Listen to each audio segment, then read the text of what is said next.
विद्यार्थी मित्रांनो, तुम्हाला माहिती आहे सध्या संक्रमण काल आहे. गेल्या वर्षी कोरोना महामारीमुळे 11वीची परीक्षा झाली नाही आहे, तसेच 12वीची परीक्षा चालू झालेली नाही आहे, घेतलेली नाही आहे. पण या वर्षी 11वी पास झाल्यानंतर आपण विद्यार्थी 12वीमध्ये गेलेला आहात. आज पहिला दिवस शाळेचा, तर शाळा जरी बंद असलं तरी आपण त्या ठिकाणी ऑनलाईन टीचिंग चालू करायचं आहे. आज पहिले जे प्रॅक्टिस आहे ते इलेक्ट्रिकल वायरिंग. आज इलेक्ट्रिकल वायरिंग करणं महत्त्वाचं. प्रचलित वायरिंगच्या पद्धती कुठल्या आहेत, आपण वायरिंग कसं करायचं याबद्दल माहिती घ्यायची आहे. आता वायरिंग म्हणल्यानंतर पूर्वी CTS कॅप टायर छिद्र वायर करत होते, त्यानंतर PVC पाईप वायरिंग, त्यानंतर आता KC कीपिंग वायरिंग आणि कन्सिल्ड वायरिंग. सध्या कन्सिल्ड वायरिंग आणि PV पट्टी वायरिंग ह्या दोन प्रचलित पद्धती खूप म्हणजे चालू आहे सगळीकडे.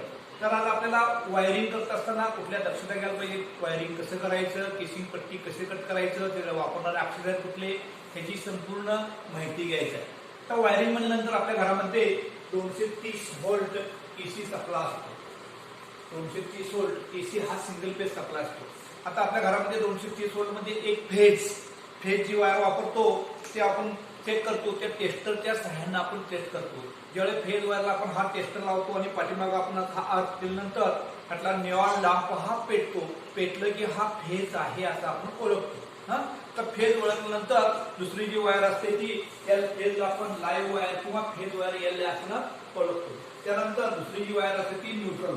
मंडल पूर्ण व्हायला त्या ठिकाणी फेज आणि न्यूट्रल ह्या दोन गोष्टीची आवश्यकता असते. आता ह्या ठिकाणी ह्या होल्डरमध्ये आपण बल्ब जोडलेला आहे. आता ह्या बल्बाला दोन वायर्स आहेत, त्यामध्ये एक फेज आणि हा दुसरा न्यूट्रल.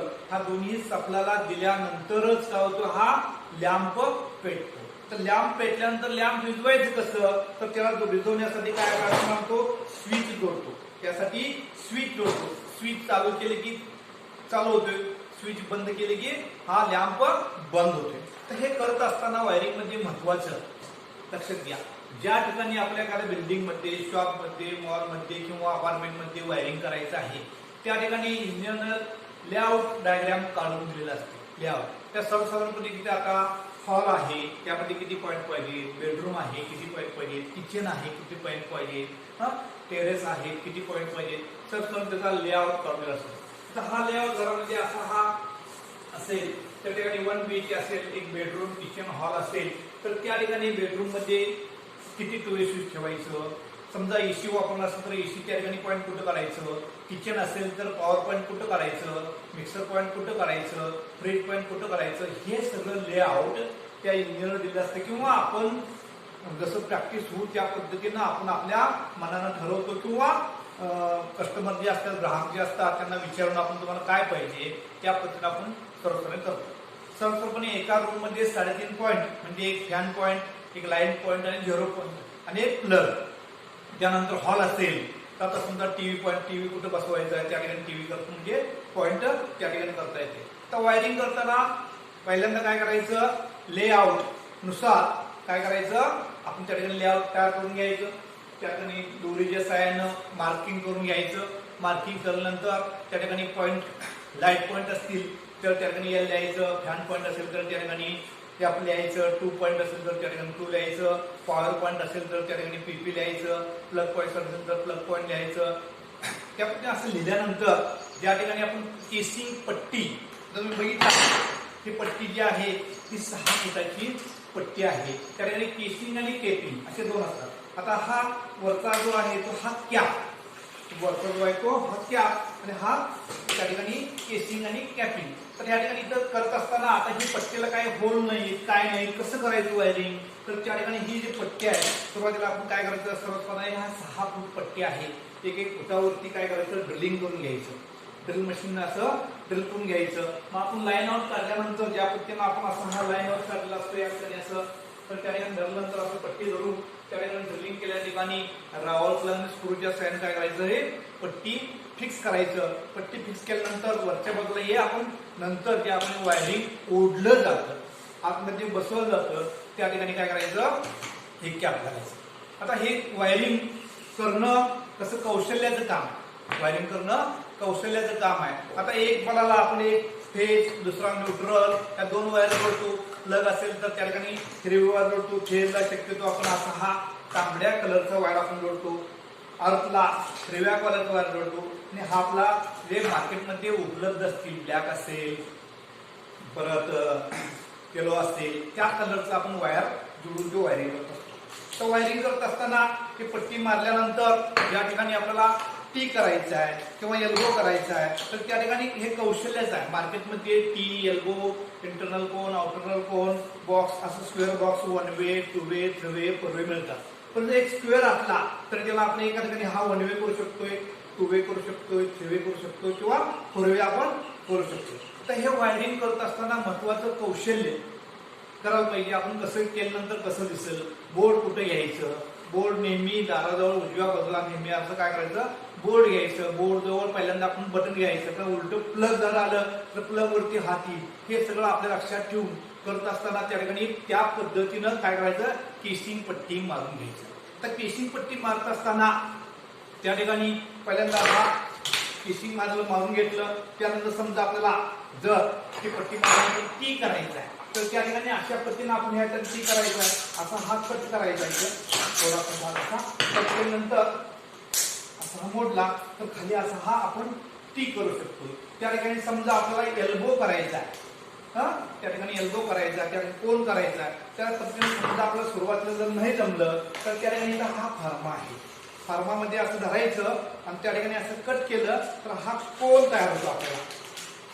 त्या ठिकाणी अशा पद्धतीने इथं कट केलं, मार्किंग करून घ्यायचं आणि असं केलं परत असे खाली घेतले की आपल्याला कोन होते. समजा आपल्याला असं वरच्या बाजूला जायचं आहे, खाली यायचं आहे तर त्या ठिकाणी काय करायचं, त्या ठिकाणी असं आहे आणि वरती मारायचं आहे, त्याला खाली असं यायचं आहे, बाहेर जायचं आहे. म्हणजे अशा पद्धतीने आपण हे करू शकतोय. समजा स्टेपर असेल तर त्या ठिकाणी कोण गुन्ह्या करायचा, एल्बो असा गुन्ह्या करायचा आहे तर त्या ठिकाणी काय करायचं, एक पट्टी आहे असं इकडनं ह्या याम मारायचा आणि इकडनं असे याम मारायचं. त्यानंतर मारलं तर त्या ठिकाणी आपल्याला बघा हा गुन्हा कसा होतोय. त्या ठिकाणी आउटरनल आणि इंटरनल कुठलेही गुन्हे आपल्याला वापरावा लागत नाही. तर त्या ठिकाणी असं मारल्यानंतर हा गुन्हा तयार होतोय. इथून आपण वायरिंग करू शकतो. काही ठिकाणी स्लॅबला असा स्टेपर करतात, काही ठिकाणी स्लॅबला काय करतात, स्टेपर करतात. स्टेपर करत असताना काय करायचं, मात्र प्रत्येक वेळी ते स्लॅब त्या ठिकाणी फोडून घ्यावं लागल तर त्या ठिकाणी खाच मारावं लागल. खाच मारल्यानंतर व्यवस्थित भिजत नाही आहे, परत मोडून घ्यावं लागल. तर त्या ठिकाणी आपल्याला जर स्टेपर करायचं असेल तर केसिंग पट्टी काय करायचं, थोडा थोडा थोडा थोडा काय करायचं, खाच्यापट्टी मारायचं.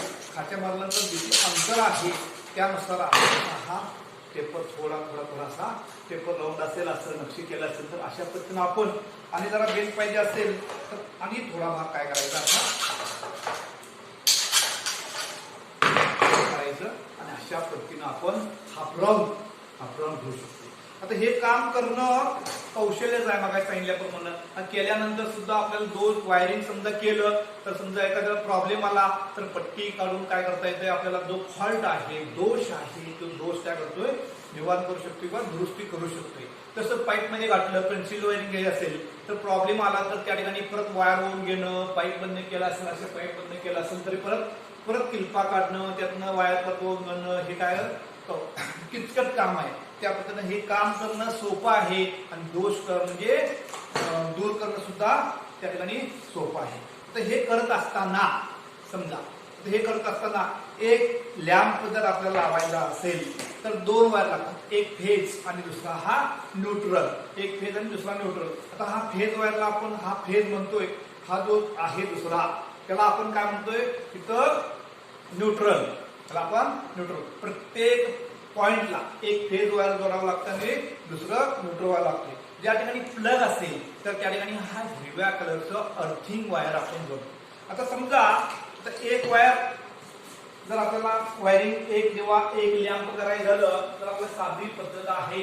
तर त्या ठिकाणी समजा हा लॅम्प आहे, लॅम्प आपण आता हा चालू करायचा आहे तर त्या ठिकाणी आपण असा ह्याला फेज देतोय. फेज तर फेज देत असताना इथं हा एल वायर म्हणायचं आणि हा स्विच एसपी स्विच, एसपी म्हणजे सिंगल पोल स्विच. इथं पण फेज गेला हे वायरला जोपर्यंत जोडत नाही, दुसरी वायर जोपर्यंत लॅम्प पेटत नाही, त्या दुसऱ्या वायरला जोडताना असा हा न्यूट्रल वायर जोडतो.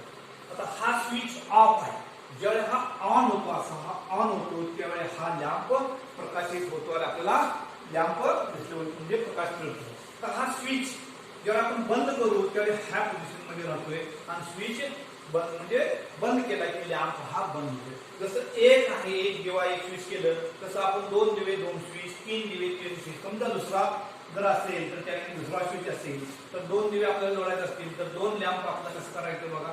त्या ठिकाणी हा एक लॅम्प आहे, हा एक लॅम्प आहे, तर त्या ठिकाणी हा एक स्विच आहे, हा एक स्विच. तर त्या ठिकाणी स्विचला असा हा नाव असतो. त्या ठिकाणी इथं हा फेजला स्विचच्या पहिल्या टोकाला आपण काय करतोय नेहमी हा फेज द्यायचा. फेज दिल्यानंतर न्यूट्रलला इथं होल्डरला पहिल्या टोकाला न्यूट्रल, त्यानंतर दुसऱ्या टोकाला इथं हा न्यूट्रल आणि ही जी वायर आहे ती ह्याला म्हणायचं ऑफ वायर. ही जी वायर आहे ती ऑफ वायर म्हणजे ह्या स्विच पासून होल्डर जाणार जी वायर आहे त्याला ऑफ वायर म्हणायचं आणि त्यानंतर ह्या इथं जोडायचं. म्हणजे हा स्विच चालू केला, हा स्विच चालू केला की हा देवा लागणार, हा स्विच चालू केला की हा देवा लागणार. म्हणजे एक दिवा जसं जोडतो तसं दुसरा दिवा, तिसरा दिवा, चौथा दिवा असा आपण जोडत जातो. वायरिंग म्हणजे एक दिवा जर आपल्याला जोडता आलं तर भले 10 दिवे स्विच असतील, 15 असतील, जोडायचं काही अवघड नाही आहे. प्रत्येक बोर्डामध्ये एकच फेज येतो. समजा आता प्लग जोडायचा आहे, प्लग जोडायचं तर काय करायचं, हा स्विच आहे आणि या ठिकाणी असा हा प्लग आहे. तर या ठिकाणी इथं एल लिहिलेलं असतं, इथं एन लिहिलेलं असतं, इथं ई लिहिलेलं असतं. तर हा स्विच आहे, स्विचला काय करायचं, एल सप्लाय दिला तर हा त्या ठिकाणी इथं आला, इथं आला हा न्यूट्रल, इथं आला हा अर्थ. जसं फेजला महत्व आहे, जसं न्यूट्रलला महत्व आहे, जसं फेज दिलं नुसता लॅम्प लागणार नाही आहे, न्यूट्रल दिल्यानंतर लॅम्प म्हणजे हा प्रकाशित होईल. पण ज्या ठिकाणी आपण हे उपकरण इस्त्री असेल, गिझर असेल, ओव्हन असेल, टोस्टर असेल, त्याला हा तिसरा पॉइंट अर्थ हा महत्वाचा आहे. अर्थिंग जर आपण नाही जोडलं तर समजा एखादं उपकरण शॉर्ट झालं तर त्याच्या बॉडीमध्ये करंट उतरणार, तो शॉक आपल्याला बसणार आणि अर्थिंग केल्यामुळे काय होतंय, आपल्यापेक्षा अर्थिंगचा रेजिस्टन्स कमी असल्यामुळे म्हणजे विरोध कमी असल्यामुळे लवकर अर्थिंग तिकडे जाऊन काय होतंय, आपल्या शॉकची तीव्रता कमी बसून आपण दगावणार नाहीये. म्हणून वायरिंग करत असताना अर्थिंग करणं हा महत्वाचा आहे. अर्थ तर काही ठिकाणी नुसता फेज न्यूट्रल जोडतात, अर्थिंग करत नाही, हे चुकीचं आहे. त्यामुळे अर्थिंग जितकं फेज महत्वाचा आहे, न्यूट्रल वायर महत्वाचा आहे, त्याच पद्धतीनं अर्थिंग अर्थ हा महत्वाचा आहे. जसं जगण्यासाठी अर्थ म्हणजे पैसा लागतोय तसं इलेक्ट्रिकलचा अर्थ नसेल तर काही उपयोग नाही. म्हणून अर्थिंग हा महत्वाचा त्या ठिकाणी आहे. आता वायरिंग, आपण कुठलीही वायरिंग एखाद्या रूम मध्ये वायरिंग करत असताना मग सांगितल्याप्रमाणे लेआउट करून घेतलं, त्या ठिकाणी केसिंग पट्टी बसवलं. आता वायर घालताना त्या ठिकाणी वायरची साईज किंवा लोड हा महत्वाचा आपण विचारात घेतला पाहिजे. आता तुम्ही बघितला तर 0. सुरुवातीला 1.18, 3.20, 7.20. 1.18 म्हणजे एक कंडक्टर आणि त्याला हा गेज काय असणार, 18 असणार. गेज म्हणजे त्या ठिकाणी जाडी. त्यानंतर 3.20, 3 वायर असणार, त्याचं 20 गेज असणार. त्यानंतर 7.20, 7 वायर असणार आणि 20 त्याचा गेज असणार. ती पूर्वी सगळी वायर वापरत होती. आता जे वायर आले ते सगळे मल्टी स्टँड वायर आले. मल्टी स्टँड म्हणजे वायर भरपूर असले, त्यामध्ये पंता असे भरपूर असले त्या ठिकाणी आपल्याला त्या गेज नसतात. आता यामध्ये हे 0.5 mm, 1 mm, 1.5 mm, 2.5 mm, 4 mm, 6 mm पर्यंत असल्या वायर्स त्या ठिकाणी आपल्याला मिळतात. तर हे वायर्स काय होते, बहुसंख्य म्हणजे असं एक असेल तर काय होते, कट झालं तर प्रवाह पुढे जात नाहीये, करंट पुढे जात नाहीये. ते बहुसंख्य असल्यामुळं त्या ठिकाणी भरपूर संख्या असल्यामुळे काय होते, एखादा पंथा जरी कट झाला तर त्या ठिकाणी काय होते, वायर ब्रेक होत नाही, कंटिन्युटी मिळते. त्यामुळं सध्या आता सगळीकडे ते फिनोलेक्स वायर असतील आणि कुठल्या वेगवेगळ्या कंपनीचे आहेत ते वायर्स आपण त्या ठिकाणी वापरतो. आता हे जे वायर्स आहेत हे करत असताना समजा आता इथं हे पण 1 mm, 1.5 mm, 2.5 mm किंवा 4 mm जसं आपण लोड असेल, समजा एखादा गिझर बसवायचा आहे तर त्या ठिकाणी आपल्याला 1 mm वायर वापरून चालणार नाही, त्या ठिकाणी 2.5 mm किंवा 4 mm वायर वापरून त्या ठिकाणी वायरिंग करता येतं. आता एखाद्या रूम मध्ये आपण वायरिंग करत असताना समजा आपल्या घरामध्ये 4 रूम्स आहेत, तर आता एमसीबी निघाले, एमसीबी मिनिएचर सर्किट ब्रेकर.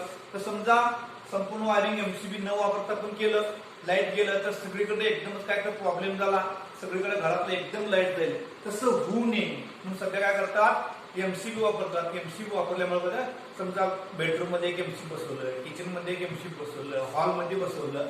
समजा हॉलमध्ये काय प्रॉब्लेम आला तर फक्त हॉलचाच एमसीबी काय होणार, तो ट्रिप होणार. ट्रिप झाले की तिथलाच फक्त लाईट बंद पडणार, बाकीचं चालू राहणार. तो फॉल्ट सोडल्यानंतर आपण परत एमसीबी ऑन केला, जर समजा दोष निघाला तरच तो एमसीबी ऑन राहणार, नाहीतर तो खाली त्या ठिकाणी पडणार. आता हे वायरिंग करणं सोपं आहे. एक दिवा एक स्विच तुम्हाला सांगितलं, त्या पद्धतीने 2 दिवे 2 स्विच, 3 दिवे 3 स्विच, 4 दिवे 4 स्विच. आता असे ह्या बोर्डामध्ये बोर्ड घेतला, बोर्डामध्ये समजा 8 10 15 20 वायर झाले, तर त्याकडे येणारा फेज हा एक असतो, येणारा फेज एक असतोय, न्यूट्रल सुद्धा एकच असतोय, अर्थिंग सुद्धा एकच असतोय. ते 3 वायर ओळखला तर बाकीचे समजा 10 पॉईंट असतील किंवा 15 पॉईंट असतील, बाकीचे 12-13 जे वायर्स आहेत तर त्या ठिकाणी सगळी वायर्स काय असतात, ऑफ वायर्स असतात. त्यामुळे आपण कलर कोड वायर वापरलं तर त्या ठिकाणी वायरिंग करणं सोपं जाते. समजा एकच लहानसं रूम आहे तर एकच बंडल आणलं तर त्या ठिकाणी मार्किंग करून घेणं महत्वाचं आहे. आता स्विचला आपण पहिल्यांदा इथं फेज देतो आणि स्विचच्या खालची जी वायर त्याला हाफ वायर जोडतो आणि न्यूट्रल जे आहे ते आपण होल्डरला किंवा प्लगला दुसऱ्या पॉइंटला देतो. स्विचला कधीही न्यूट्रल वायर जोडायचं नाही आहे. समजा आपण बटन बंद केल्यानंतर त्या ठिकाणी प्लगला सप्लाय यायला नको, तर हा बटन ऑफ आहे, इथं प्लगला सप्लाय नको. जर उलट समजा इथं आपण फेज जोडला, इथं उलट आपण फेज जोडला, इथं फेज जोडला आणि इथं न्यूट्रल जोडला तर फेज काय इथं प्लगला येऊन राहील. त्यामुळे समजा प्लग मध्ये आपण पिन घालताना किंवा काढताना शॉक बसण्याची शक्यता असते. लक्षात.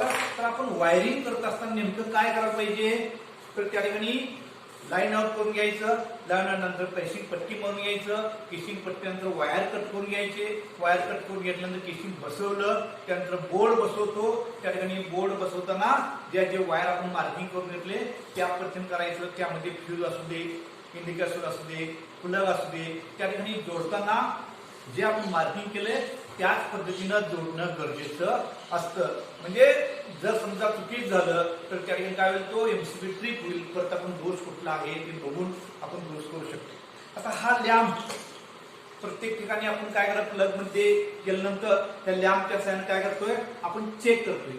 हा टेस्ट लॅम्प, त्याला म्हणायचं STL, सिरीज टेस्ट लॅम्प. तर त्या ठिकाणी हा टेस्ट काय करायचं, समजा आपण प्लग मध्ये जोडलोय, त्या ठिकाणी असं सप्लाय आहे की नाही आहे, ह्या टेस्ट लॅम्प आपण चेक करायचं. टेस्ट लॅम्प करत असताना असा हा क्लिअर बल्ब घ्यायचं.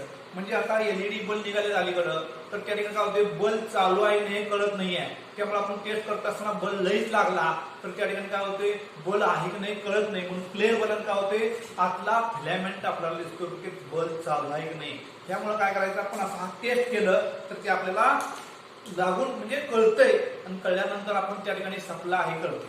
जसं आपण फेज टेस्टरनं चेक करतो तसं फक्त फेज करतोय, न्यूट्रल आहे की नाही आपण हा टेस्टरनं कळत नाही आहे. आणि ते कळण्यासाठी महत्वाचं म्हणजे हा टेस्ट लॅम्प वापरायचा. म्हणजे फेज आणि न्यूट्रल आपल्याला दोन्ही एकाच वेळी कळण्यासाठी हा टेस्ट लॅम्प आपण करतो. आता वायरिंग गेलं, समजा चारी बाजूला आपण पट्ट्या मारलं, त्या ठिकाणी 1 वे 2 वे 3 वे, समजा आपल्याला भिंतीवरती पाहिजे असेल तर असा हा अँगल होल्डर आपण जोडतो. वरती छताला पाहिजे असेल तर बॅटन होल्डर असं आपण बसवतो. ते नसेल तर सिलिंग रोज आपण बसवतो. फॅनला पॉईंट असेल तर सिलिंग रोज आपण त्या ठिकाणी बसवतो. जे वेगवेगळे ॲक्सेसरीज आपण वापरतो. आता वापरत असताना त्या ठिकाणी जी हत्यारं किंवा टूल्स वापरतो ती सुद्धा ही महत्वाची आहेत. कारण कट करत असताना हा जो हॅकसॉ आहे हा हॅकसॉ चांगला पाहिजे. त्या ठिकाणी ज्युनियर हॅकसॉ हा त्या ठिकाणी कट करता आला पाहिजे. त्या ठिकाणी समजा स्क्रूड्रायव्हर असतील तर आवडताना आपल्याला स्क्रूड्रायव्हर समजा चालू नळवरती एखादी काम करत असेल तर हा आता स्क्रूड्रायव्हर बघा, ह्याला वरती कॅप नाही आहे आणि हा कॅप असलेला स्क्रूड्रायव्हर आहे. समजा चालू काम करत असताना स्क्रूड्रायव्हर आपण नेहमी अशा पद्धतीने धरतो की बाबा एखादा चालू सप्लायवर काम करत असताना ह्याला बोट लागलं, आपण अर्थ झालो तर शॉक बसण्याची शक्यता असते. मग अशा पद्धतीने जर असेल तर आपण समजा चुकून हा बोट लागला तरी शॉक बसू नये म्हणून अशा पद्धतीनं कोटेड असलेले स्क्रूड्रायव्हर वापरायचं. त्याच पद्धतीनं हे पक्कड आहे. त्या ठिकाणी इन्सुलेटेड पक्कड वापरायचं. त्या समजा काही वेळा पकडून काय होतं, इथं हा बोचड झालेला असतो, त्या ठिकाणी काम करत असताना चाललं समजा वायर पीळ मारायचं आहे किंवा एखादं कट करायचं, तर त्या ठिकाणी कट झाल्यानंतर कट करत असताना इथं जर समजा निघाला असेल इथं, तर आपल्याला शॉक बसण्याची शक्यता असते. म्हणून टूल जे आहे, इन्सुलेटर सगळे हत्यार जे आहे ते चांगल्या कंपनीचे, टफारिया कंपनीचे मार्केटमध्ये हत्यारे चांगले असतात, त्या ठिकाणी ते वापरायचं. आता हातोडी वापरता असताना सुद्धा लहान हा हातोडी वापरायचं, कारण समजा हा केसिंग मध्ये मारत असताना समजा केसिंगच्या वरती लागलं तर हा केसिंग खराब व्हायची शक्यता असते, आतमध्ये बसेल किंवा इकडच्या बाजूने बॉलपेन हॅमर हा त्या ठिकाणी वापरायचा. त्यामुळे काय होते, कट करताना आपल्याला व्यवस्थित येतो. आता काहींना सराव नसते किंवा इन्सुलेशन काढायचं, हे इन्सुलेशन काढता असताना काय करतोय, असा इन्सुलेशन काढतोय, त्यातले काही काढताना हे पंता कट होण्याची शक्यता असते किंवा याला कंबोर पडण्याची शक्यता असते. अशा पद्धतीनं हे होऊ नये म्हणून प्रॅक्टिस केलं तर आपोआप हळूहळू ते येत जाते. किंवा आपण काय करायचं, चाकूच्या साईडनं इन्सुलेटेड काढायचं. जर समजा प्रमाणापेक्षा जास्त इन्सुलेट काढलं तर हे पंता जे आहे ते एकमेकाला लागण्याची शक्यता असते, असं कट होते बघा. हे होऊ नये म्हणून काय करायचं, त्या ठिकाणी इन्सुलेटर काढताना सुद्धा काय करायचं, व्यवस्थित काढायचं आणि जेवढं आपल्या स्विच मध्ये पाहिजे तेवढा हे पंता इन्सुलेट काढायचं आणि स्विच मध्ये राईट आणि टाईट कनेक्शन नेहमी टाईट करायला पाहिजे. जर लूज कनेक्शन ठेवलं तर इलेक्ट्रिकल मध्ये सगळ्यात धोका आहे. लूज कनेक्शन जर झालं तर त्याने स्पार्किंग होते, स्पार्किंग होत गेलं तर त्या पाईप मध्ये किंवा पट्टीमध्ये 4-5 असे 7-8 10-15 वायर्स असतात. एक वायर गरम झाली की दुसरी वायरला ते गरम होते, ते मेल्ट होतात, मग ते सगळं शॉर्ट होते. म्हणून इलेक्ट्रिकल मध्ये चुकीचं जरी कनेक्शन असलं तरी सुद्धा घट्ट म्हणजे राईट अँड टाईट केलं पाहिजे. टाईट केलं तर त्या ठिकाणी काय होतंय, लूज कनेक्शन राहणार नाहीये. लूज कनेक्शन इलेक्ट्रिकल मध्ये खूप धोका आहे, त्या ठिकाणी स्पार्किंग होऊन त्या ठिकाणी खराब होते. म्हणून वायरिंग करताना नेमके लक्षात ठेवायचे की बाबा आपण कलर कोड वायर वापरलं तर त्या ठिकाणी आपल्याला स्विच मध्ये जोडताना आपल्याला फेज तांबडे असेल, न्यूट्रल काळे असेल और म्हणजे हिरवा असेल तर जोडायला सोपं जाते. नसेल तर त्या ठिकाणी आपण चिकटपट्टीच्या साहाय्याने किंवा मार्करच्या साहाय्यानं मार्किंग करून त्या ठिकाणी घेता येते. आता बोर्ड जोडताना नेहमी सर्वसाधारणपणे भिंतीच्या बाजूला 4.5 ते 5 फुटावरती आपण बोर्ड जोडायचं. बोर्ड नेहमी उजव्या हाताच्या हाताला येईल. आपण नेहमी काय करतो, 90% लोक उजव्या हाताचा आपण पुढे असं करतोय. तर त्या ठिकाणी बटन दाबताना अशा पद्धतीनं ते यायला पाहिजे बटन, आणि पहिल्यांदा बटनावरतीच असं यायला पाहिजे. कारण काय, प्लग असेल तर प्लग मध्ये समजा एखादा पिन असेल तर त्या ठिकाणी तिथं आतमध्ये आपलं बोर्ड जाऊन शॉक लागण्याची शक्यता असते. असे होऊ नये म्हणून त्या ठिकाणी वायरिंग व्यवस्थित करणं गरजेचं असते. तर वायरिंग करत असताना आपण लेआउट काढले त्यानुसार वायरिंग करणं गरजेचं असतंय. वायरिंग केल्यानंतर अर्थिंग करणं हा सुद्धा महत्वाचा आहे. त्यावेळी मेन स्विच असते, मेन स्विच